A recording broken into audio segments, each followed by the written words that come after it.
사랑하는 성도 여러분, 오늘 우리는 이 본질의 견고함으로 이 세상의 선함을 나타내는 교회라는 제목을 가지고 함께 말씀을 나누려고 합니다.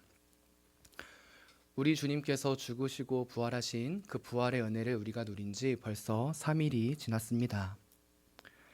우리를 위해 죽으시고 부활하셔서 우리에게 생명을 주셨고 그 부활의 씨앗을 심게 해주신 그 은혜를 지난 3일간 우리 성도님들께서는 풍성히 누리셨습니까? 그 풍성함 속에서 참된 기쁨을 맛보셨습니까? 아니면 그 부활의 은혜는 이 부활절에만 가득했고 이 새롭게 시작되는 하루하루 속에는 이 아픔과 상처로 가득하셨습니까?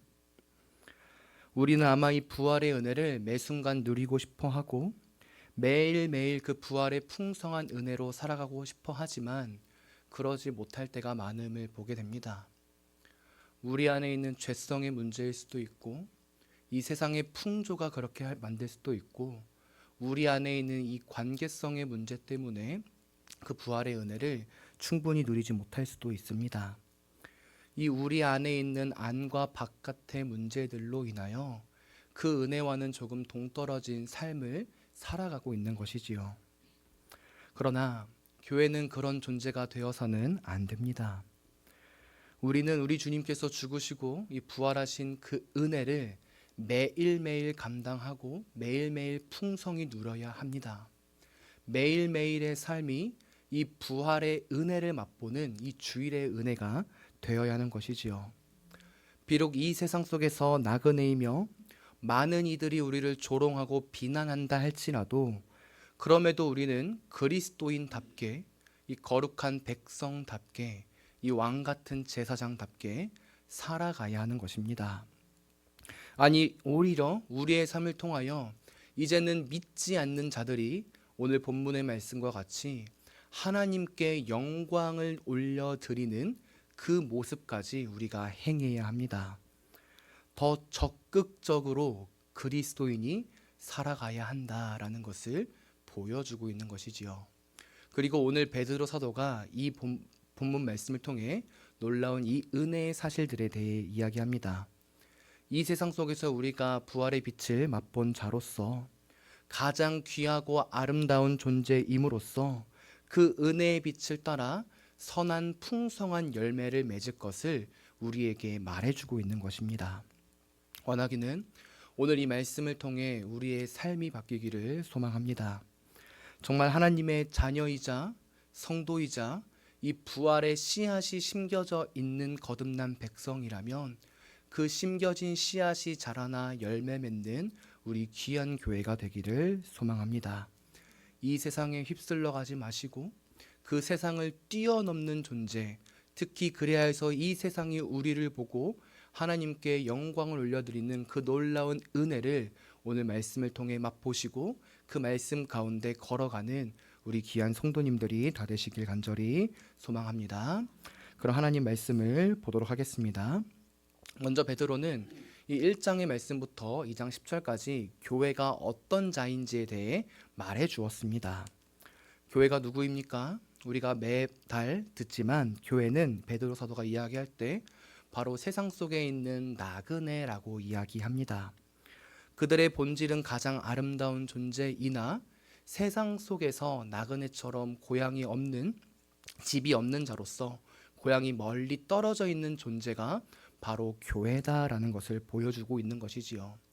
이 외적으로는 나그네처럼 보이기에 허름해 보일 수 있으나 그 내부 그 중심 안에는 부활의 생명이 심겨져 있는 이 보석이 있는 자들임을 베드로 사도가 이야기해 주고 있는 것입니다. 그리고 이 놀라운 이야기를 한 베드로는 이제 그 교회가 이 세상 속에서 나그네로 살아갈 때 어떻게 살아가야 하는지를 오늘 본문 말씀부터 구체적으로 보여주는데요. 특히 오늘 본문 11절에서 12절 말씀은 이 교회가 거룩하게 살아가야 하는 이 근본적인 이유를 보여주고요. 13절부터 17절까지의 말씀은 실제적인 모습에 대해 알려주고 있습니다. 그렇다면 교회는 왜 이 세상 속에서 거룩하고 선한 모습을 행해야 할까요? 왜 우리는 이 세상에서 다른 삶을 살아야 하는 것일까요? 우리와 조금 잇대어서 설명해 보자면, 사랑하는 성도님, 성도님들께서는 왜 각자의 삶에서 거룩하게 그리고 그리스도인답게 살아가십니까? 더욱이 우리는 누가 보지 않더라도 왜 우리는 하나님의 자녀답게 거룩하게 살아가십니까? 그 이유가 무엇입니까? 첫째는 우리에게 받은 은혜, 우리가 가진 은혜가 너무나도 컸기 때문입니다. 우리를 위해 죽으시고 부활하신 그 주님의 은혜가 너무나도 크기에 우리는 이 세상에서 내 생각대로, 세상의 풍조대로 살아갈 수 없는 것입니다. 만달란트 빚진 자이기 때문에 그 빚진 자로서 이 세상에서 그 은혜를 주님의 뜻대로 감당할 수밖에 없는 존재가 우리인 것입니다. 크신 은혜에 대한 감사한 반응인 것이지요. 우리 주님이 나에게 주신 사랑, 그 십자가의 은혜, 그 은혜가 풍성하게 지금도 내 마음속에서 울리고 있기 때문에 우리는 당연하고도 마땅하면서 자연스럽게 이 선한 열매를 맺을 수밖에 없는 것입니다. 누가 보지 않더라도, 누가 내 앞에 없더라도 우리는 코람데오의 정신을 가지고 하나님 앞에서 살아가는 존재가 될 수밖에 없는 것이지요. 부활의 생명이 마음에 있자 그 열매가 살아있기에, 그 씨앗이 살아있기에 열매를 맺을 수밖에 없는 것입니다. 그리고 이것은 자연스러운 것이며 우리는 이러한 이유로 선을 행합니다. 그런데 오늘 놀랍게도, 이 아이러니하게도 베드로 사도는 우리가 선을 행해야 될 이유를 우리가 방금 들었던 이 첫 번째 사실에 두고 이야기하지 않습니다. 우리가 큰 은혜를 받았기 때문에 선을 행해야 된다라고 이야기하지 않습니다. 왜 그럴까요? 이 모습은 지극히 자연스러운 것이고 마땅한 것이기 때문입니다. 씨앗이 심기면 반드시 열매를 맺어야 하기 때문에 베드로 사도는 이 당연한 것을 먼저 이야기하고 있는 것이 아닙니다. 마땅한 삶인 것을 드러내는 것은 정당한 것이기 때문입니다. 그렇게 베드로 사도는 이 당연하고도 자연스러운 것을 넘어, 그 자연스러운 은혜의 반응을 넘어 이 나그네인 교회는 더욱더 적극적으로 선함을 행해야 될 이유를 오늘 본문 속에서 보여주고 있는 것입니다. 그렇다면 그 이유가 무엇입니까? 바로 이 12절에 나오는 하나님의 영광을 위해서 우리가 선을 행해야 된다라고 말하는 것입니다. 그 은혜를 갖고 선을 행하는 것을 넘어 이제는 하나님의 영광이라는 목적을 가지고 선을 행해야 된다라고 이야기하고 있는 것이지요. 그런데 이 12절의 말씀을 자세히 보면 이 하나님께 영광을 돌리는 주체가 교회가 아닌 것을 확인할 수 있습니다. 바로 믿지 않는 자들이 하나님께 영광을 돌릴 수 있도록 하기 위하여 교회가 선을 행해야 된다라고 이야기하는 것입니다. 무슨 말입니까? 우리가, 교회인 우리가 하나님께 영광을 올려드리는 것, 그것은 당연한 것입니다. 마땅한 것입니다. 그런데 지금 이 사도는 이 마땅한 것을 넘어 이제 그 하나님의 영광을 믿지 않는 자들이 돌릴 수 있도록 하기 위하여 너희가 선을 행함으로써 그 선한 모습을 통해 그들이 변화될 수 있도록 해야 된다라고 이야기하는 것입니다. 사랑하는 성도 여러분, 오늘 이 베드로 사도의 말을 곱씹어 보십시오. 이 모습은 정말 쉽지 않고 이 수준 높은 선한 일임을 우리는 확인할 수 있습니다. 왜냐하면 우리를 비방하고 우리를 조롱하는 세상은 우리의 선한 일을 보고서도 선한 일로 깨닫지 못하고 악한 일이라고 말하기 때문입니다. 12절에 보십시오. 베드로 사도가 이렇게 이야기합니다. 너희를 악행한다고 비방하는 자들에게. 무슨 말입니까? 지금 이 세상 가운데 있는 나그네 된 교회를 향해 세상이 악을 저지르고 있다고 말한다고 지금 베드로가 이야기하는 것입니다. 근데 정말 이 베드로전서가 쓰여졌던 당시에 교회가 세상을 향해 악을 행했을까요? 아마 그러진 않았을 것입니다. 그들 안에도 죄성이 있기 때문에 이 죄된 모습은 있을지 몰라도 그 교회가, 나그네 된 교회가 세상을 향해 어떤 큰 잘못과 악함을 나타내지는 않았을 것입니다. 오히려 세상, 그 당시에 주관자였던 로마가 교회를 탄압하고 비난했고 핍박했을 것입니다.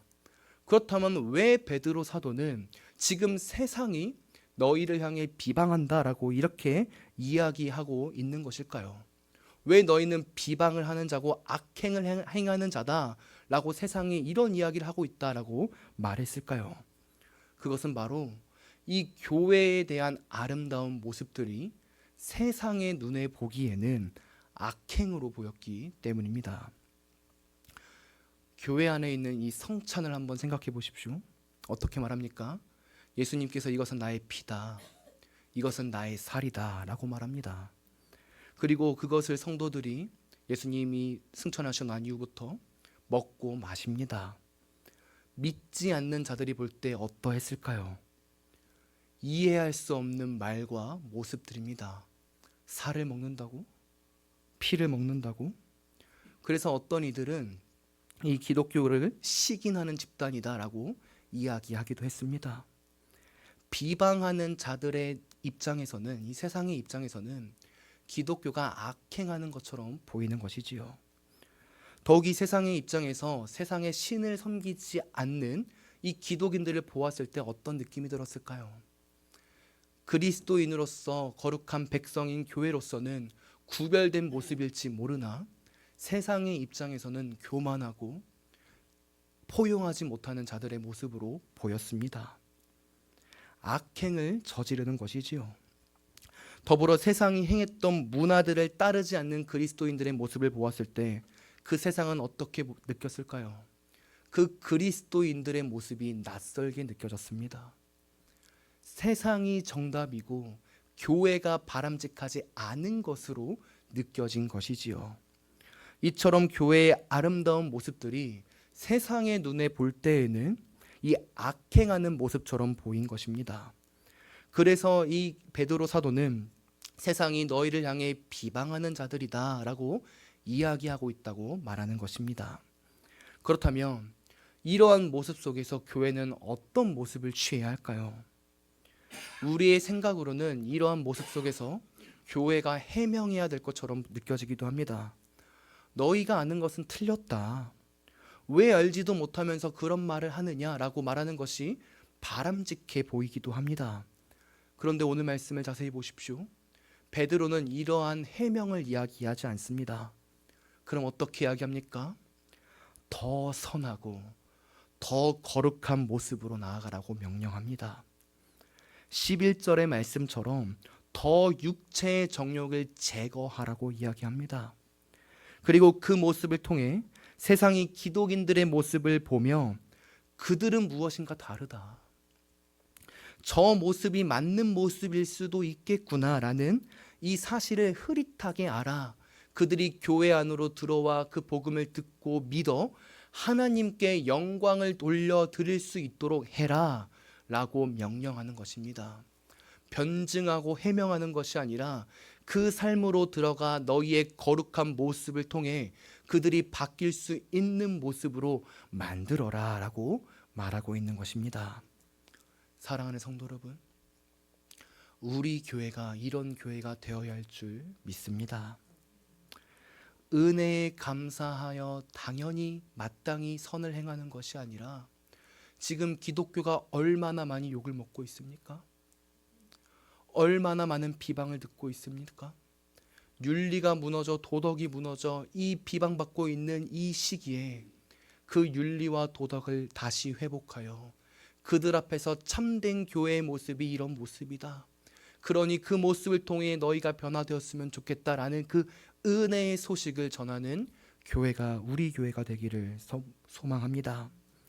더불어 성도 여러분 기억하십시오. 세상은 우리 안에 있는 복음을 알지 못합니다. 믿음의 내용을 깨닫지도 못합니다. 더욱이 우리 안에 있는 참된 교제와 사귐의 즐거운 모습들, 나아가 귀한 프로그램들을 먼저 보고 기억하지도 않습니다. 오히려 그들이 보는 것은 우리의 실제적인 모습입니다. 즉 선한 모습이 세상과 소통하는 1차적인 방편이라는 것입니다. 그렇게 우리는 우리 주님이 말씀하신 대로 원수까지 사랑하라는 이 거룩한 모습을 지켜야 할 줄 믿습니다. 그리고 그 선함의 통로를 통하여 참된 복음을 전해야 하는 것입니다. 그리고 이것이 오늘 베드로가 말하는 말씀이며 이것이 지금 현대 우리 교회 가운데 이 한국 교회 가운데 가장 필요한 회복의 말씀입니다. 그렇다면 이 선한 모습을 실제적으로 이 구체적으로 베드로 사도는 어떻게 이야기할까요? 세상에 가서 내가 너희를 원수까지 사랑한다는 그 말씀처럼 너희를 사랑한다, 너에게 선을 행하겠다 라고 이야기할까요? 그렇지 않습니다. 놀랍게도 베드로 사도는 그런 이야기를 하는 것이 아니라 오늘 이 나그네 된 교회를 향해 세상의 법과 규칙을 지키라고 명령합니다. 오늘 본문 13절과 14절을 보십시오. 이렇게 이야기합니다. 인간의 모든 제도를 주를 위하여 순종하되 혹은 위에 있는 왕이나 혹은 그가 악행하는 자를 징벌하고 선행하는 자를 포상하기 위하여 보낸 총독에게 하라. 아멘. 앞서도 말했듯 세상이 교회를 볼 때 이 교회 안에 있는 아름다움을 먼저 보지 않습니다. 특히 교회 안에 있는 말씀, 교제, 사랑 이런 것을 먼저 보지 않는다는 것입니다. 교회를 가지 않으려고 하기도 하고 그 말씀은 나와 상관없다고 생각하는 것이 인간의 본성이기 때문입니다. 관심이 없는 것입니다. 그렇기 때문에 이런 것들을 보면 아까 말씀드렸다시피 너희는 악행하는 자들이다라는 비판까지 하는 것입니다.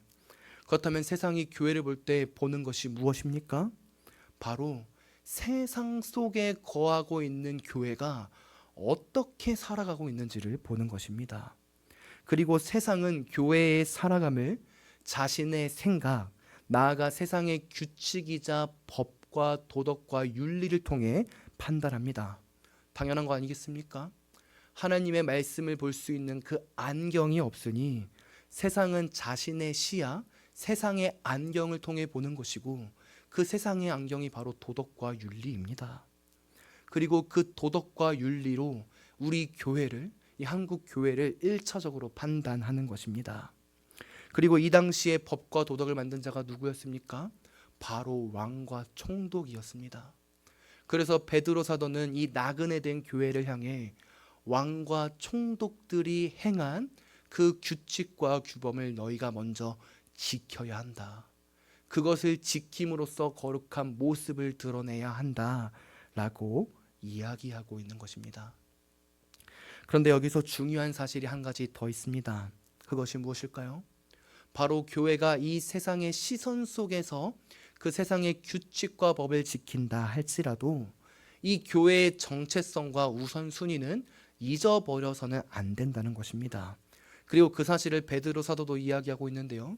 13절을 보십시오. 바로 이런 이야기가 나타납니다. 주를 위하여 해야 한다. 무슨 말입니까? 교회가 세상과 소통할 수 있도록 그들의 제도와 명령은 따르지만 그 제도와 명령 그 위에 주를 위하여라는 핵심적인 가치를 기억해야 한다는 것입니다. 정확한 경계와 구분이 있었던 것입니다. 더욱이 16절도 보십시오. 이렇게 말합니다. 너희는 자유가 있으나 그 자유로 악을 가리는 데 쓰지 말고 오직 하나님의 종과 같이 하라. 아멘. 우리는 세상의 시선 속에서 이 도덕과 법을 지킬 수 있는 자유가 있습니다. 충분히 그렇게 할 수 있는 우리의 모습입니다. 그러나 그 자유를 무분별하게 행동하는 것이 아니라 즉 하나님의 말씀과 반대되는 일, 그래야 해서 악을 덮고 악을 추구하는 모습으로 자유를 행하는 것이 아니라 하나님의 종과 같이 하라고 합니다.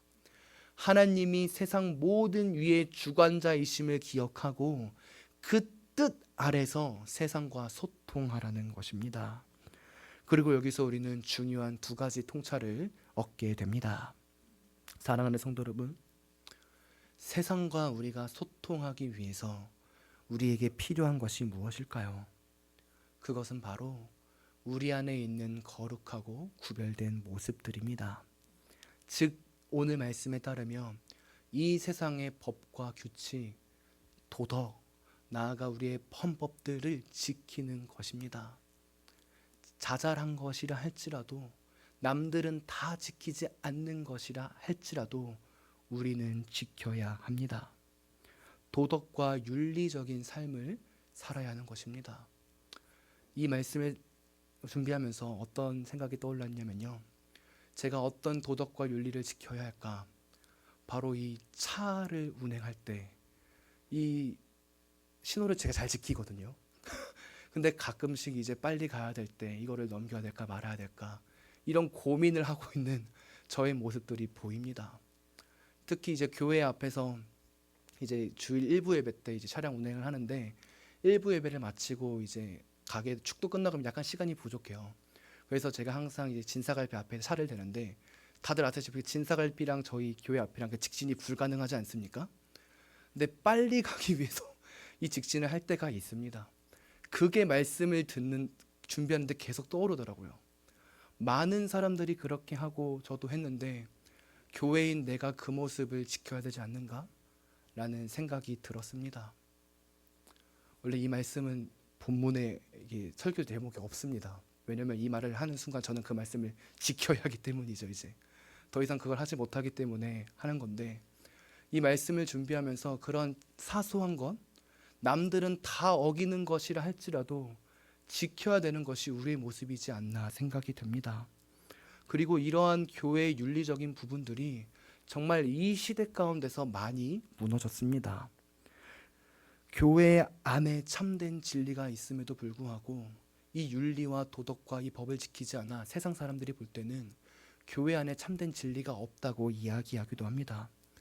교회와 세상이 다를 바가 없다, 세상이 보다 더 추악한 곳이 교회다라는 말을 우리가 얼마나 많이 듣습니까? 교회에 관련된 뉴스나 기사들을 보십시오. 특히 그 기사 아래 있는 댓글들 한번 보십시오. 교회를 조롱하고 비난하고 차마 말할 수 없는 것들로 가득 차 있습니다. 그것뿐만입니까? 조금만 우리의 시선을 돌려보십시오. 참된 진리의 복음을 전하는데 사람들이 욕을 합니다. 이것도 관련돼서 제가 고3 때 한 가지 사건이 있었는데요.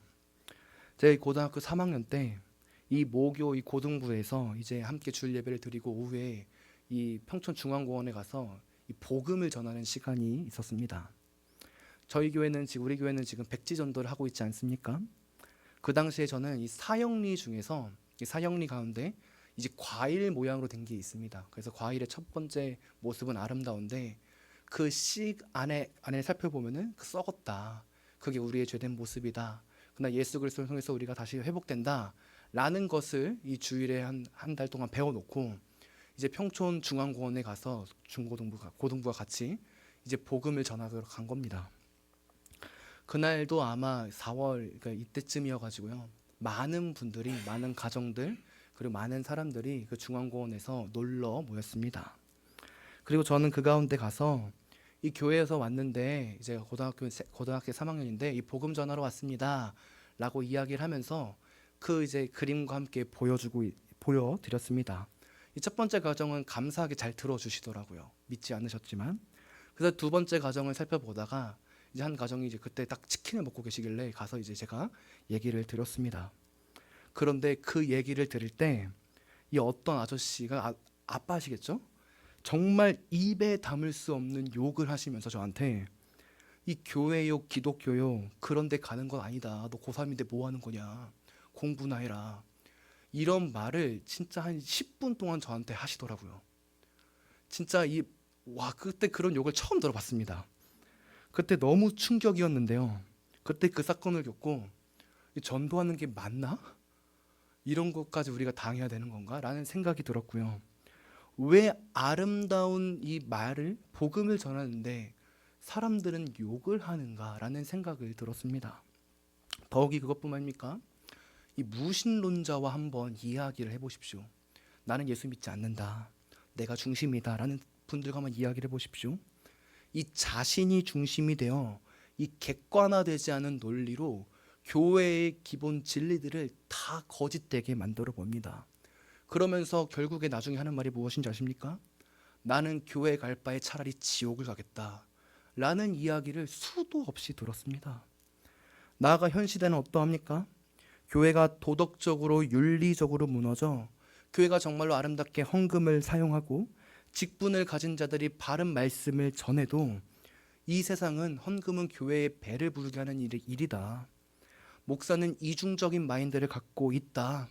성도들은 그 집단에 빠져 허우적거리는 자들이다 라고 판단하는 게 지금 현 시대입니다. 그렇다면 이 시대 속에서, 이 모습 속에서 우리가 회복해야 할 것은 무엇입니까?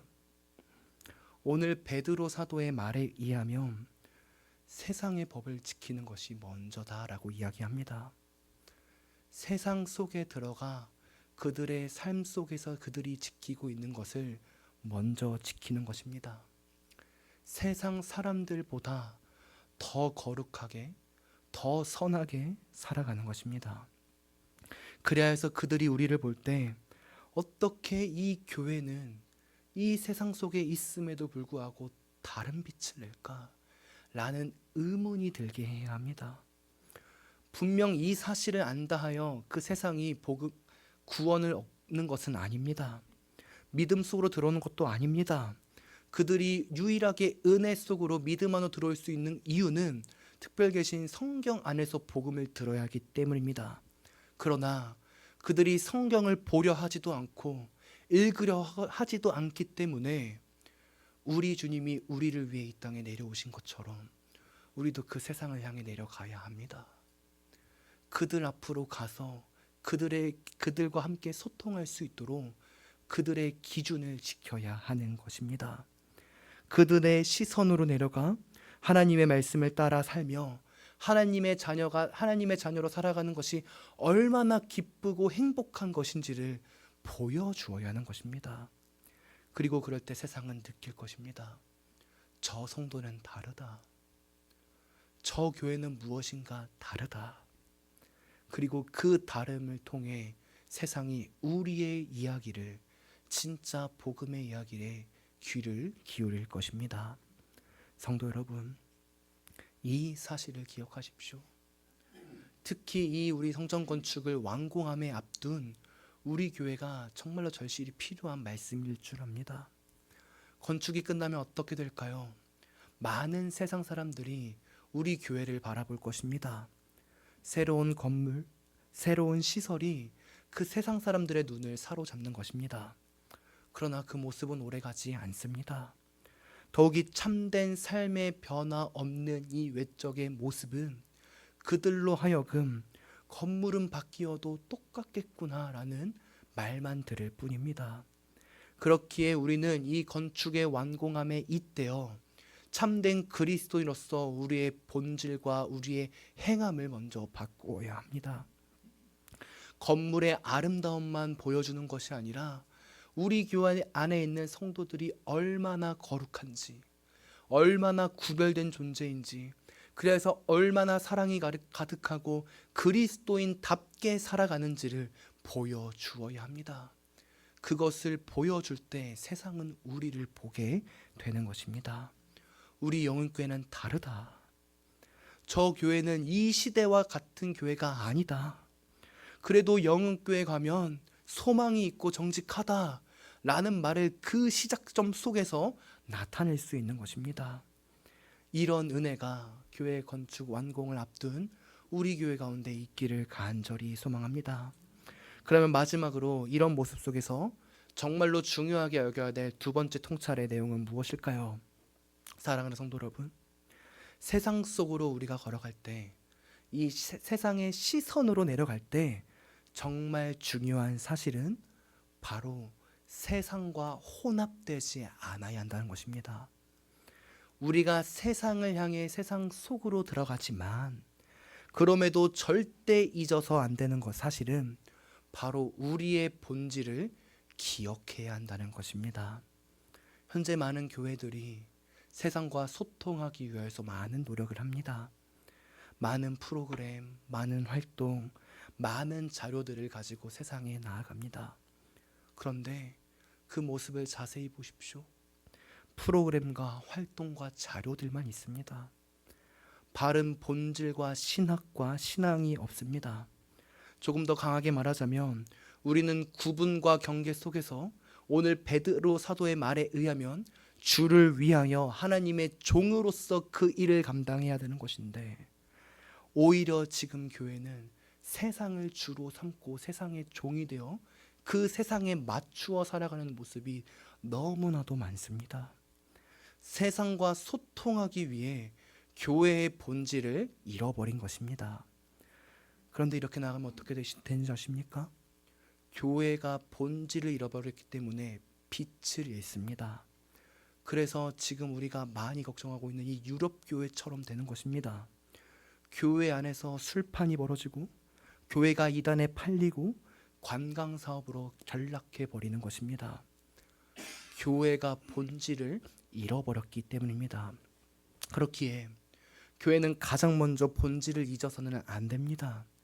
세상에 나아갈 때는 유연함을 가지고 나아가되 본질 안에서 견고함이 반드시 필요합니다.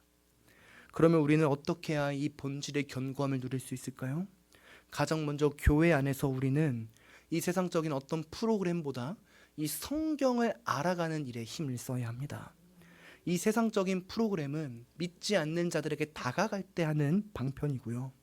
교회 안에서 성도가 해야 될 일은 예배드리고 하나님을 알아가는 그 참된 말씀 속에서, 나아가 우리의 신앙의 선배들이 물려준 전통, 그 교리들 속에서 그 가르침을 배우고 나아가야 하는 것입니다.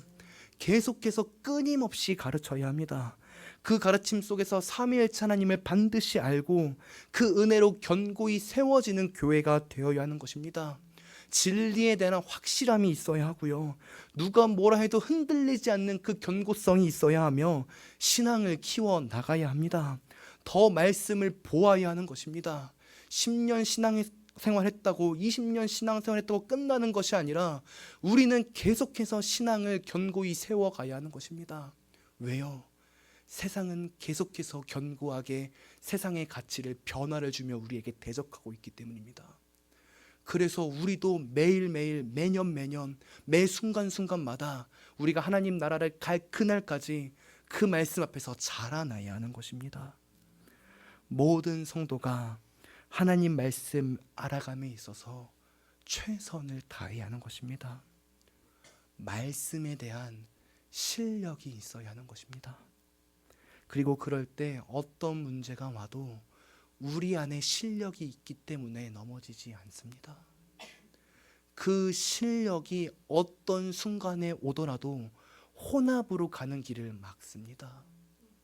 견고함 속에서 참된 유연함을 드러나게 되는 것이지요. 이제 말씀을 마무리하겠습니다. 오늘 베드로 사도는 우리에게 많은 것을 이야기해 줬습니다. 정리해 보자면 가장 먼저 우리 교회는 하나님의 영광, 특히 이 믿지 않는 자들이 그들 하나님의 영광을 돌릴 때까지 우리가 견고하게 유연함을 가지고 선한 일을 해야 된다라고 말합니다. 본문 17절의 말씀과 같이 무사람을 공경해야 합니다. 형제 안에서는 아가페적인 사랑을 드러내야 합니다.